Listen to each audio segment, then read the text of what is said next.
Dear children, I would like to talk to you from this Sunday onwards.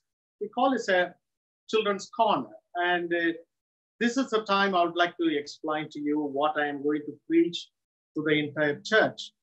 Sometimes I preach in English and Tamil, so you may get message or may not get the message. So I would like to specifically talk some time to you about what I'm going to preach to the entire church. Today's topic is goodness. The goodness is one of the aspect of the fruit of the spirit. There are 9 aspects in the fruit of the spirit, like the orange. If you took the orange, when you look at inside, different types of there, isn't it? So it is not the one orange, but it has the different parts there. So in the fruit of the spirit, they have 9 parts. And today we are going to talk about one part of the fruit of the spirit, that is goodness. I like fruits. I hope you like fruits, isn't it? What is your favorite fruit? Think about it. My favorite fruit is apple. I love apples. And I eat apples as much as I can. So I love so much. Look at this apple. It looks so good, isn't it? But I would like to turn the other side. This is not good. It smells very bad. It looks so good, but it is not a good apple. It's a bad apple, isn't it? So I cannot eat it. So I have this another apple. It also looks good, but really it is good. It's really good. So even the fruit we have called good apple and bad apple. Sometimes we use this good and bad quite often. Good shirt and bad shirt. Good school, bad school. Isn't it? Good sport, bad sport. We have good words, bad words. Good people, bad people. We call everything good and bad, but when you talk about good, from Psalm number 34, we understand goodness belongs to God. Turn your Bible to Psalm number 34. This is the psalm sung by King David. When he was in front of his enemies, God rescued him from his enemies. So he sang this song when he came out of that place and praised God for this psalm. But one part in the psalm is very important. And he said that God is good. God is good. And those who trust him experience this goodness. So from this psalm, we know that the fact that God is good. Our God is good. Nothing is bad from our God. So you cannot find any fault, any bad things from our God. Our God always thinks good, gives good, and does good. So psalmists say that, oh, my God is a good God. It's not a bad God, it's a good God. So he rescued me from my enemies. So you and I are the children of God. So if our God is good, what about us? We are also good people, isn't it? So we must be good. God is good, so we must be good. Then the psalmist say that if anyone wants to goodness from God, you have to ask him. You have to ask him. And the prayer is one of the things David is talking about in this psalm. He prayed to the Lord, rescue me from my enemies. And God rescued him. When we ask God, God will give his goodness from his place. Anything, any goodness, we need to ask God. When you need something, good thing, you go and ask your dad and mom and they say that, I want this. So they will buy for it, isn't it? That is the way the relationship we normally get it. In the same way, psalmists pray to God, give me your goodness, and God gave him the goodness. So he praised God for answering his prayers. Children, you need to pray. You need to pray for everyone. When you need something, you need to ask God first, because every goodness comes from God. Psalmists say this. Then we say that, well, God is good, we are good, and we get every goodness from God. And also we give the goodness to others. But the important thing is we have to tell the people what God has done for us. A lot of people in this world, they don't know what God has done in this world through Jesus. A lot of people, they don't know what God is doing in your life unless you tell us. No one knows. We call it testimony in our church. Testimony is the way we tell the people how God is good in our lives. It may be one experience or many experiences. We tell the people, I pray, God answered this prayer. I pray, my sickness gone. I pray, God provide this. The people tell what God has done in their lives. When we tell the people, and they will ask them, come and taste the Lord is good. Taste and see the Lord is good. Now, this is a good apple. It's not a bad apple, isn't it? So now, I'm eating. It's very good. It's so sweet. I tell you that the apple I eat is so sweet. But can you taste it now? No. You can hear what I say. So what do you have to do? You have to go and get a good apple and experience it, isn't it? Then only taste how apple is so sweet to you. In the same way, when we experience God, we have to tell the people, come and taste and see. Our God is so good. So that is the three important messages from this passage King David is telling us. First one, God is good. So we should be good. Then God gives all goodness. When we pray, then we have to tell everyone what God has done in our lives. Okay? So now I'm going to preach to everyone about the message in a very different way, both Tamil and English. But remember, still open your Bible because we are going to meditate Psalm number 34. Let us look at the Psalm number 34. Goodness is the key word. நல்ல பண்பு ஒரு நற்குணம் என்பது மிகவும் முக்கியமான ஆவியின் கனியாகும். நாம் தொடர்ந்து ஆவியின் கனியின் பற்றி நாம் தியானித்துக் கொண்டு வருகிறோம். இந்த நாளில நற்குணம் என்கிறது மிகவும் முக்கியமான ஒன்று.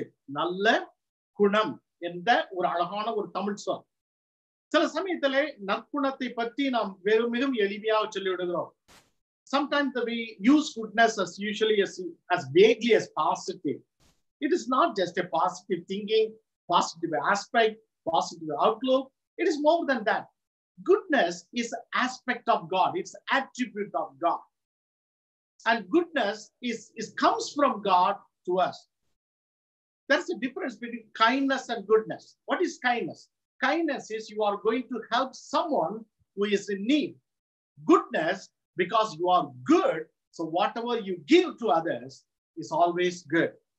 So goodness is not just your act of giving, but it's your attitude and character mixed together.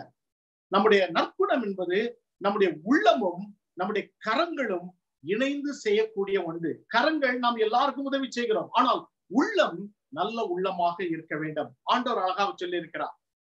நல்ல மரம் நல்ல கனிகளை கொடுக்கும், கெட்ட மரம் நல்ல கனிகளை கொடுக்காது. நற்குணத்தை உடையவர்கள் நல்ல கனிகளை கொடுப்பார்கள்.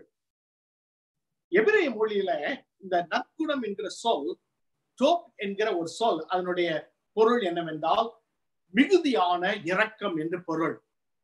கிரேக்க மொழியில கிறிஸ்டோஸ் என்கிற சொல், இதுக்கு பேர் பயனுள்ள நல்ல காரியம் என்று பொருள். நம்முடைய சகோதரி தபிதா அழகாக வேதம் வாசித்தார்கள் இல்லையா? தபிதா என்கிற அந்த பெயர் எபிரேய மூல சொல்லாகிய தோப்பிலிருந்து வந்தது தெரியுமா? அதற்கு பெயர் குட்னஸ்.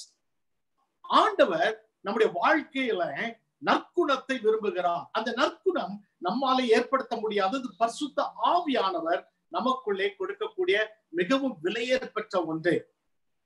சங்கீதம் 34ஆம் அதிகாரத்துல இந்த 22 வசனங்களை நீங்கள் வாசித்து பார்த்தால் இது ஒரு அழகான ஒரு எபிரேய கவிதை பாட்டு. இதுல வாவ் என்கிற ஒரே ஒரு சொல்லை தவிர இந்த சொல்லை தவிர மற்ற எல்லா வார்த்தைகள் சொற்களும் அதிலே இருக்கிறது. எபிரேயத்துல 23 ஆல்பாபெட் லெட்டர்ஸ் இருக்கிறது. அதுல 22 லெட்டர்ஸோடு இந்த சாம் ஏற்றப்பட்டு இருக்கிறது. It is called acrostic psalm என்று சொல்வார்கள். Every line begins with a letter of the alphabet, but only one alphabet is missing in the Psalm 34. இந்த பாடலை தாவீது ராஜா பாடும்போது எந்த சூழ்நிலையில் இருந்தார்? அப்பொழுது அவர் ராஜாவாக இல்லை. சவுல் ராஜா அவரை துரத்தி கொண்டு அவரை கொல்லும்படியாக வருகிறார். ஆகையால் இஸ்ரவேல் நாட்டை விட்டு அவர் பெலிஸ்தீனா நாட்டிற்கு போகிறார். பெலிஸ்தீனுடைய நாட்டிற்கு போகிறார். அங்கே அமலேக்கிய ஆட்சி புரிகிறார்கள். இங்கே அந்த சுமதிலே அமலேக் என்பது பெலிஸ்தீன ராஜாவுடைய பட்ட பெயர். உண்மையான அவருடைய பெயர் ஆகிஷ் என்பது. அவர் ராஜ பீடத்திலே அவர் சிங்காசனத்தில் இருக்கிறார். இந்த போர் சேவர்கள் எல்லாரும் தாவீதை பிடித்துக் கொண்டு பெலிஸ்தீன ராஜா முன்பாக வருகிறார்கள். அவர்களுக்கு தெரியும் தாவீது மிகவும் முக்கியமான நபர் இஸ்ரேல் நாட்டிலே. அவர் மிகப்பெரிய காரியத்தெல்லாம் செய்தவர், மிக சிறந்த ஒரு போர் வீரர், எல்லாம் நன்றாக தெரியும். ஆனால் அவருடைய திறமையை பார்த்த உடனே அவர் கொன்று விடுவார் என்ற பயத்துல தாவீது ஒரு பைத்தியக்காரன் போல நாடகம் ஆடுகிறார்.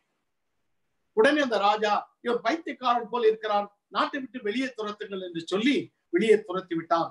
தாவீதும் அவருடைய நண்பர்களும் ஒரு குகையில உட்கார்ந்து கொண்டு இளைப்பாரி கொண்டிருக்கும் பொழுது தாவீது ஆண்டவருக்கு நன்றி சொல்லுகிறார். ஆண்டவரே, உம்முடைய இந்த பெலிஸ்தீனுடைய ராஜாவின் கரத்திலிருந்து என்னை விடுதலை செய்வதற்காக நன்றி என்று சொல்லி இந்த பாடலை அவர் பாடுகிறார். இந்த பாடலில் 3 காரியங்களை அழகாக தாவீது ராஜா ஆண்டு மூலமாக ஆண்டவர் நமக்கு பாடம் கற்றுக் கொண்டிருக்கிறார். ஒன்று, முதல் 3 வசனங்களை பாருங்கள். Let us look at the first 3 verses. That gives the one simple message. Goodness comes from God. Let's look at verses 1 to 3. கர்த்தரை நான் எக்காலத்திலும் ஸ்தோத்தரிப்பேன், அவர் துதி எப்பொழுதும் என் வாயில் இருக்கும். கர்த்தருக்குள் என் ஆத்துமா மேன்மை பாராட்டும், சிறுமைப்பட்டவர்கள் அதை கேட்டு மகிழுவார்கள். என்னோடு கூட கர்த்தரை மகிமைப்படுத்துங்க, நான் ஒருமித்து அவர் நாமத்தை உயர்த்துவோமாக. ஏனென்றால் கர்த்தர் என்னை எதிராளியின் கையிலிருந்து விடுதலை செய்திருக்கிறார். அதை எண்ணி பார்த்து தாவீது இவ்விதமாய் அழகாக பாடுகிறார். கர்த்தர் நல்லவராய் இருக்கிறபடினாலே ஆண்டவர் தம்முடைய பிள்ளைகளுக்கு நல்லவராக எப்பொழுதும் இருக்கிறார். தாவீது ஆடுகளுக்கு பின்பாக போய்கொண்டிருந்த பொழுது அவனை மிகப்பெரிய ஸ்தானத்திற்கு அழைத்த ஆண்டவர் எதிராளுடைய கைகளிலிருந்தும் அவரை காப்பாற்றினார். கர்த்தர் நல்லவர். நமக்கு மிகவும் பிடித்தமான ஒரு சங்கீதம் 23 இல்லையா? நமக்கு மனப்பாடமாக நாம் சொல்வோம். அந்த 23வது சங்கீதத்துல 6வது வசனத்தை பாருங்கள். Just remember Psalm number 23 verse 6. Surely goodness and mercy shall follow me all the days of my life. I will dwell in the house of the Lord forever. ஆண்டவருடைய வீட்டிலே நீடித்த நாட்களாய் நான் நிலைத்திருப்பேன். என்றால் என் ஜீவனுள்ள நாளெல்லாம் நன்மை, குட்னஸ் என்னை தொடரும் என்று சொல்லி பாடுகிறார். சங்கீதம் 65:11, Psalm 65:11. அங்கே தாவீது ராஜா சொல்லுகிறார், வருஷத்தை உம்முடைய நன்மையால் முடிசூட்டுகிறேன், உமது பாதைகள் நெய்யாய் பொழிகிறது. You crown the year with your goodness, and your paths drips with abundance. Beautiful words. Because our God is good, He will bless our years, He bless our works, we bless our house with the goodness of His blessings. Because we know that every goodness, every perfect gift comes from God, our Father. யாக்கோபு 1:17 நாம் வாசிக்கிறோம், நன்மையான எந்த ஈவும் பூரணமான எந்த வரமும் பரத்திலிருந்து உண்டாகி ஜோதிகளின் பிதாவினிடத்திலிருந்து இறங்கி வருகிறது. அவரிடத்தில் யாதொரு மாறுதலும் யாதொரு வேற்றுமையின் நிலவலும் இல்லை என்று சொல்லுகிறார். அருமையான சகோதரி சகோதரிய, நீனும் நானும் ஆராதிக்கிற நம்முடைய தேவன் நன்மையுள்ள தேவன், நன்மையுள்ள தேவன். அவர் நன்மைகளையே நமக்கு தருகிற தேவன். தம்முடைய பிள்ளைகளுக்காக நன்மைகளை அவர் எல்லாவற்றையும் தருகிற தேவன். தாவீது ராஜா சொன்னது போல நன்மையும் கிருபையும் நம்மை தொடரும், என் வாழ்நாள் முழுவதும் தொடரும் என்று சொல்லி நாம் பார்க்கிறோம். ஆண்டவர் நன்மை உள்ளவர். எல்லாருக்கும் நன்மை உள்ளவர், தம்மை தேடி வருவர்களுக்கு நன்மை உள்ளவர். லூக்கா 7ஆம் அதிகாரம் 37ஆம் வசனம் முதல் 50ஆம் வசனம் வரை அடங்கிய வேத பகுதியை திருப்பிக் கொள்ளுங்க. Luke chapter 7 verses from 37 to 50. இந்த வேத பகுதியில ஆண்டவரை சீமோன் என்கிற ஒரு மனிதன் தன்னுடைய வீட்டுக்கு விருந்துக்கு அழைத்திருந்தார். அவர் வீட்டில இருந்த பொழுது ஒரு பாவியான ஒரு பெண் தன்னுடைய மிகுந்த விலையுறந்த தைலத்தை கொண்டு வந்து ஆண்டுடைய பாதபடியிலே ஊத்தி அதை அதனுடைய தலையில் உள்ள மயிரால் துடைத்து அந்த அவளுடைய பாதத்தை எல்லாம் முத்தமிட்டு அவள் ஆராதிக்கிறார். அப்பொழுது சீமோன் அதை பார்த்து எரிச்சல் அடைகிறார். ஆண்டவர் அழகாக சொல்லுகிறார். ஒரு அழகான கதையை சொல்லிவிட்டு சொல்லுகிறார், இந்த பெண் அதிகமாய் பாவம் செய்தால் அதிகமாய் அன்பு கூறுகிறாள், ஆகையால் அவளுக்கு நான் மன்னிப்பு கொடுக்கிறேன் என்று சொல்லுகிறார். ஆண்டவருடைய நன்மை சீமோன் எண்ணினான் கெட்டவர்களுக்கு கிடையாது, பாவி உள்ளவர்களுக்கு கிடையாது, ஆண்டவர் தன்னை போன்ற ஸ்தானத்தில் உள்ளவர்களுக்கு தான் கொடுப்பார் என்று எண்ணினான். ஆண்டவர் அப்படி அல்ல. யார் யாரெல்லாம் ஆண்டவரை நேசிக்கிறார்களோ, யார் யாரெல்லாம் ஆண்டவரை ஆராதிக்கிறார்களோ, யார் யாரெல்லாம் ஆண்டவரை அண்டிக் கொள்கிறார்களோ அவர்களுக்கு எல்லாருக்கும் ஆண்டவர் நன்மை செய்கிறார். சீமோன் தவறாக புரிந்து கொண்டான். ஆண்டவர் எல்லாருக்கும் நன்மை செய்கிறார். பாருங்கள், ஆண்டவர் மழையை கொண்டு வருகிறார். ஆண்டவர் எல்லாருக்கும் அதை மழை பெய்ய பெறுகிறார் இல்லையா? ஏனென்றால் அவர் நல்லவர். ஆனால் ஆண்டவர் தம்முடைய பிள்ளைகளுக்கு சிறப்பாய் நன்மை செய்கிறார். அதைத்தான் தாவீது ராஜா சொல்லுகிறார், கர்த்தர் நல்லவராயிருக்கிறார், நான் அவரை ஆராதிக்கிறேன். One of my friends living in Australia, when he was in prison for his crimes, his brother sent God's promises every day to him for 3 years. My friend didn't like it. Hated the Bible, but his brother sent God's promises every day to him in the prison. After 3 years, he became Christian and he was released from prison.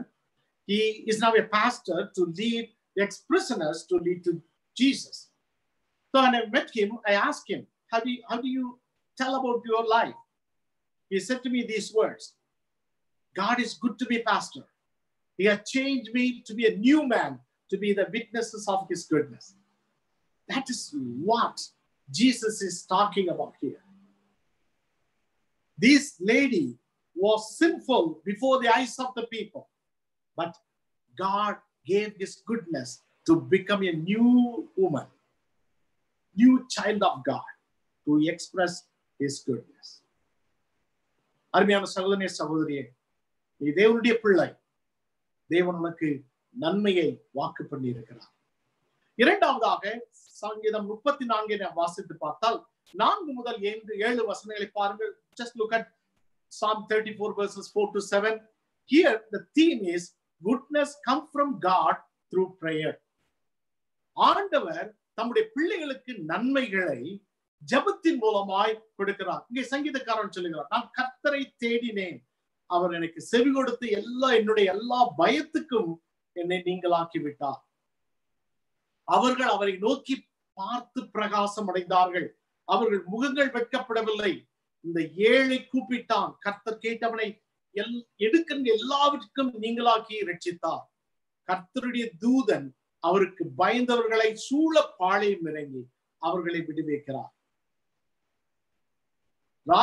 பெலிஸ்திய ராஜாவுக்கு முன்பாக தாவீது நிற்கும் பொழுது உள்ளத்தின் ஆழத்திலிருந்து அவன் ஆண்டவரை நோக்கி ஜெபித்திருக்கிறார். ஆண்டவரே, எனக்கு உதவி செய்யும், என்னை ரட்சியும் சுவாமி, இந்த எதிராளி கரங்களில் என்னை மீட்டுக்கொள்ள என்று சொல்லி அவர் கூப்பிட்ட அந்த கூப்பிடுதலின் ஜெபத்தை ஆண்டவர் கேட்டார்.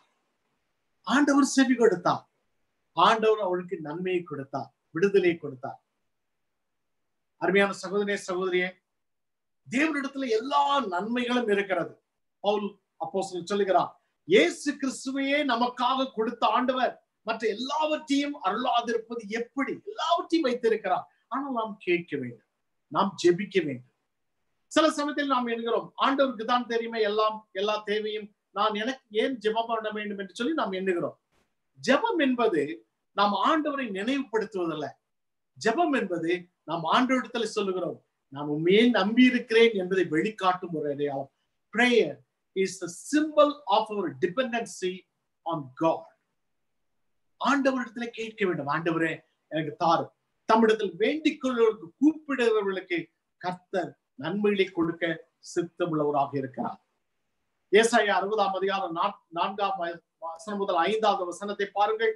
இங்கே ஆண்டவரை நோக்கி கூப்பிடுகிறவர்களுக்கு ஆண்டவர் என்ன செய்கிறார் பாருங்கள். சுற்றிலும் உன் கண்களை ஏறெடுத்து பார். அவர்கள் ஏகமாய் கூடி உன்னிடத்தில் வருவார்கள். உன் குமாரர் தூரத்திலிருந்து வந்து உன் குமாரத்திகள் பக்கத்திலே வளர்க்கப்படுவார்கள். அப்பொழுது நீ அதை கண்டு ஓடி வருவாய்.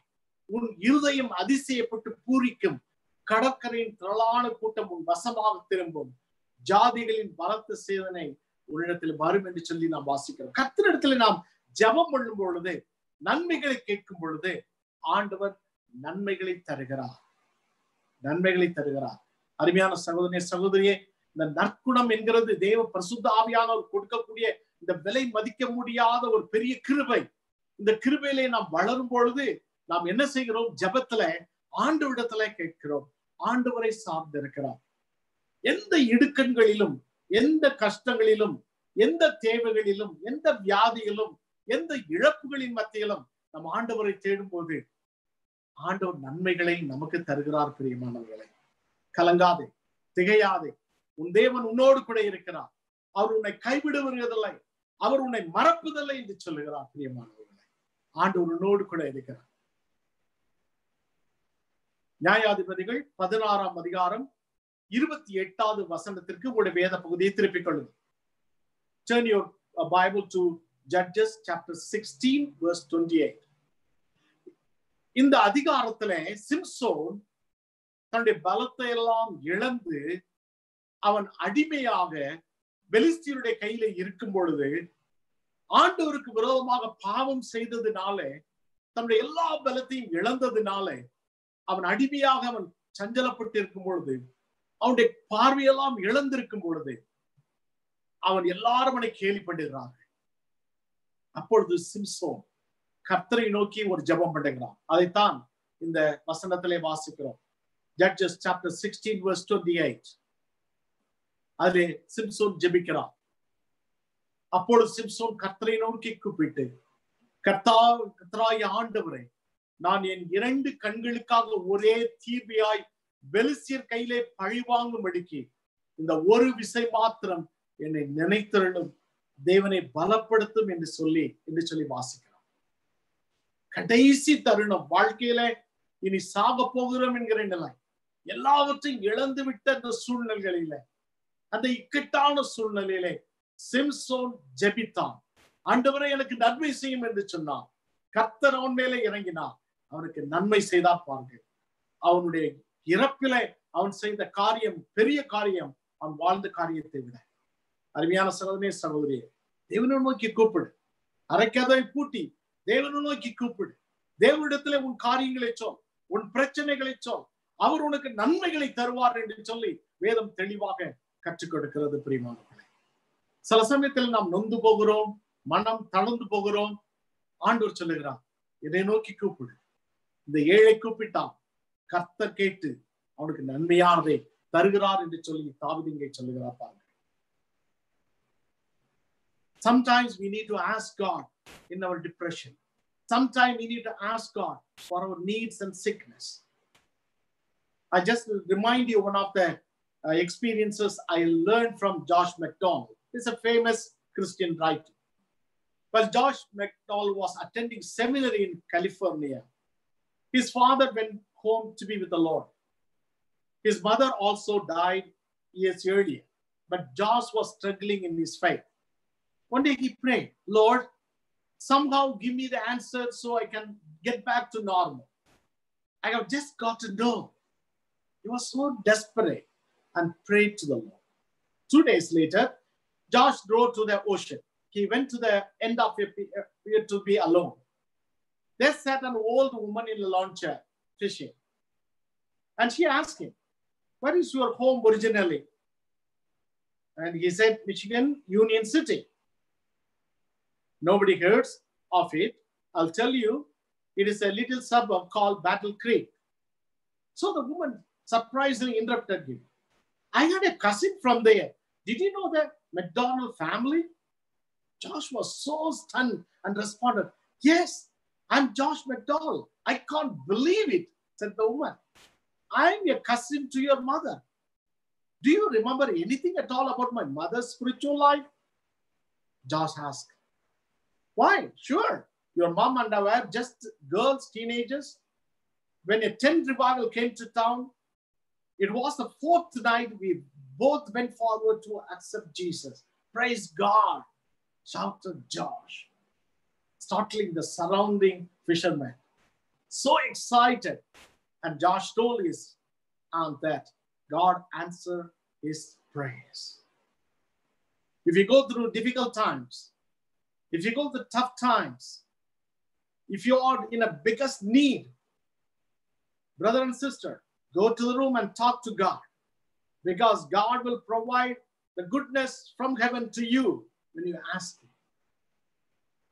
Goodness comes from God's places through a prayer to us. We need to ask God.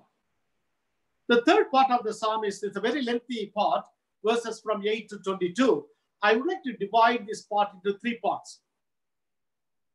But the theme of this passage, Psalm 34, 8 to 22, is this. Goodness comes from God through prayer, so that we need to call people to pray and experience His goodness. God is good. We pray God gives good. So what we got to do? We keep it ourselves and be silent? No. We got to do three important things. The first thing, psalmists say that in Psalm 34, verse 8 to 10, inviting people to experience God's goodness.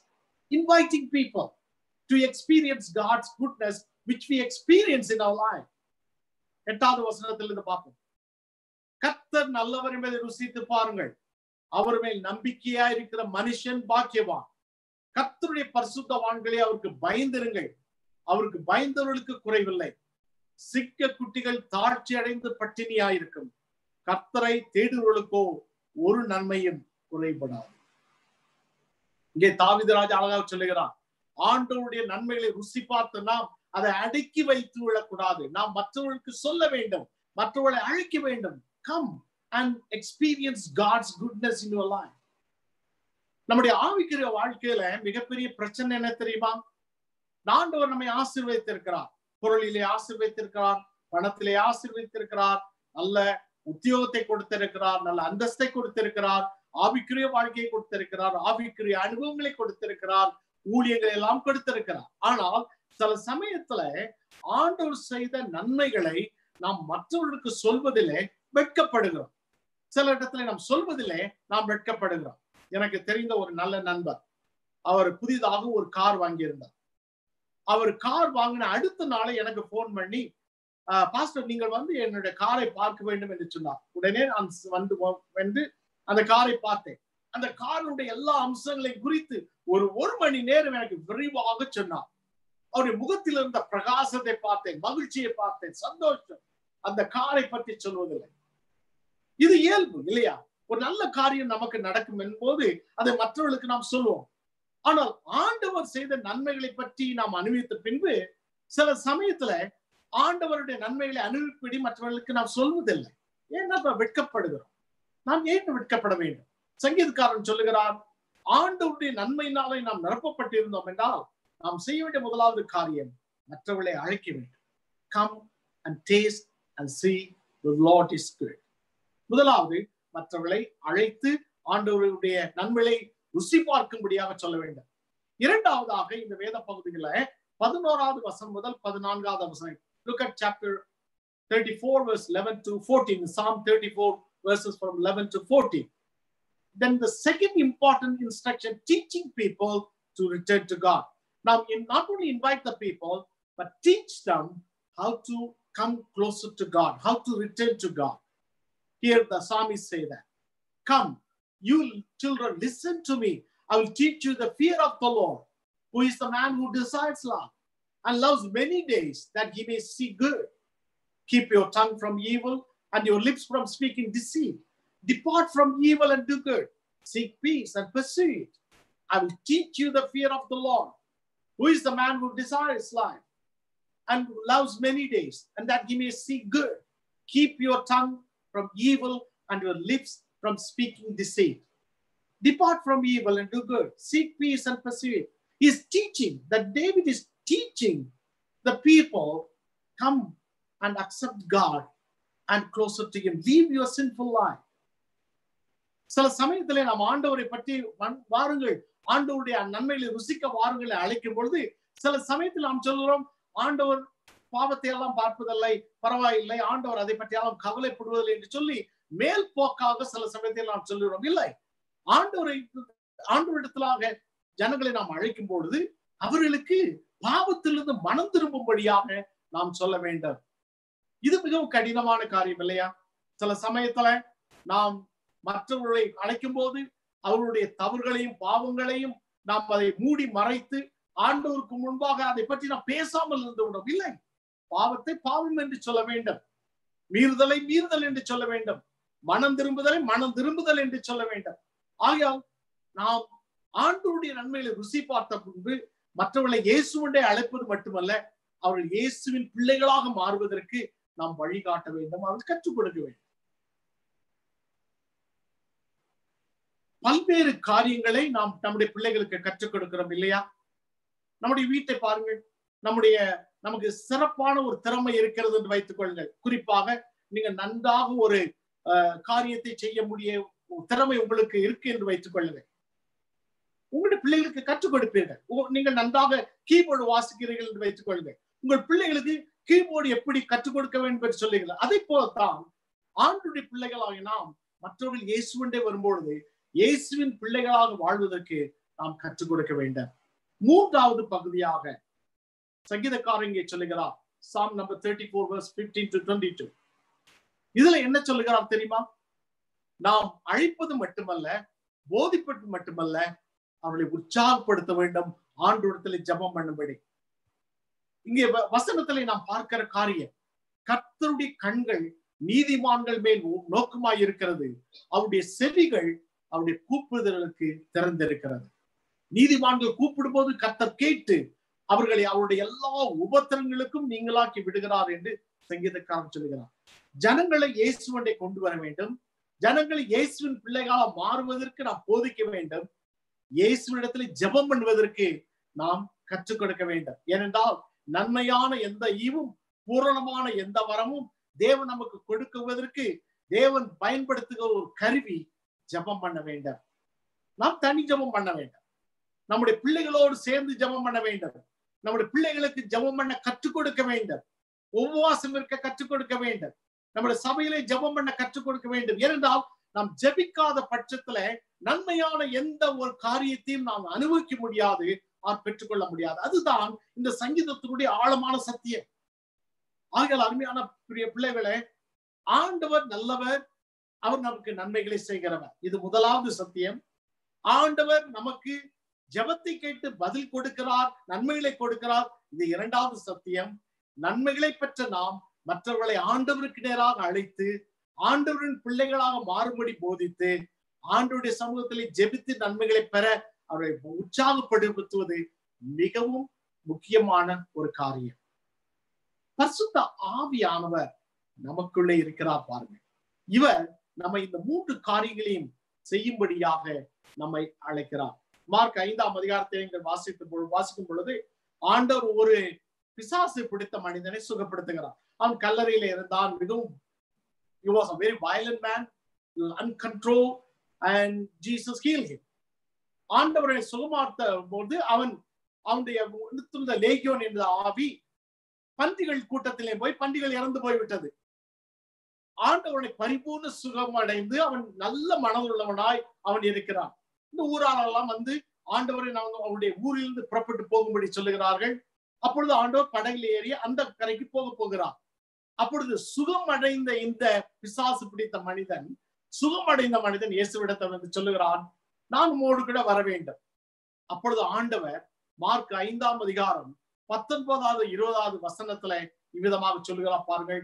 இயேசு அவனுக்கு உத்தரவு கொடாமல், நீ உன் இனத்தாரிடத்தில் உன் வீட்டிற்கு போய் கர்த்தர் உனக்கு இறங்கி உனக்கு செய்தவள் எல்லாவற்றையும் அவர்களுக்கு அறிவி என்று சொன்னார். அந்தபடியே 20வது வசனம், அந்தபடியே அவன் போய் இயேசு தனக்கு செய்தவள் எல்லாவற்றையும் தெக்கப்போலியின் நாட்டில் பிரசித்தம் பண்ண தொடங்கினான். எல்லாரும் ஆச்சரியப்பட்டார்கள். அருமையான சகோதரி சகோதரியே, இதுதான் தேவனுடைய நன்மை பெற்ற பிள்ளைகள் செய்யக்கூடிய காரியம். ஆண்டவரிடத்திலிருந்து பெற்ற நன்மைகள் மற்றவர்களுக்கு அறிவிக்க வேண்டும் என்று ஆண்டவர் விரும்புகிறார். 3 காரியம். தேவன் நல்லவர், அவருக்கு நன்மைகளை தருகிறார். அவர் நமக்கு ஜெபத்தின் மூலமாய் நன்மைகளை தருகிறார். நாம் ஜெபத்தின் மூலமாய் நன்மைகளை பெற்ற பின்பு மற்றவர்களுக்கு அறிவிக்கும்படியாய் தேவன் நம்மை அழைக்கிறார். என்ன அழகான பாருங்கள். எனக்கு பிடித்தமான ஒரு பகுதி D.L. Moody என்ற வாழ்க்கையில அதை நான் சொல்லுகிறேன். As D.L. Moody walked down on the Chicago street one day, he walked up to a man and asked him if you are a Christian. The fellow raised his fist and angrily exclaimed, "You mind your own business." So D.L. Moody says that this is my business. This is my business. That is our business, to tell what God has done to our lives. To tell every day in your own place, your friends, your schoolmates, or in your family, your relatives, anyone, tell them what God has done.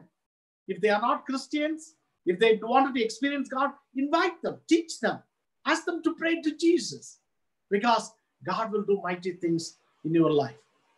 அருமையான சகோதரனே சகோதரியே, கர்த்தர் நல்லவர்.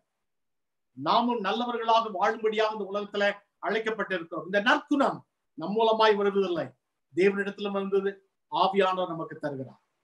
நாம் நற்குணத்தை பெறுவதற்கு ஆண்டவரிடத்துல கிட்டி சேர வேண்டும். நாம் நற்குணத்தை பெறுவதற்கு ஆண்டவரிடத்துல ஜெபம் பண்ண வேண்டும். நாம் பெற்ற பின்பு அதை மற்றவர்களுக்கு பகிர்ந்து கொடுக்க வேண்டும். இந்த செய்தியை ஆண்டவர் நம்மளுக்கு பேசுகிறார். உன்னுடைய வாழ்க்கையில நீ நன்மை உள்ளவனாக, நற்குணமுடையவனாக, ஆவின் கனி உடைய மகனாக மகளாக இந்த உலகத்தில் வாழ வேண்டும் என்று ஆண்டவர் விரும்புகிறார். நம்முடைய திருச்சபை இந்த நற்குணத்தினால் நிறைந்த திருச்சபையாக வாழ வேண்டும் என்று ஆண்டவர் விரும்புகிறார். அந்த ஆண்டவரிடத்துல நம்மை முற்றிலுமாய் தாழ்த்தி தருவோமா?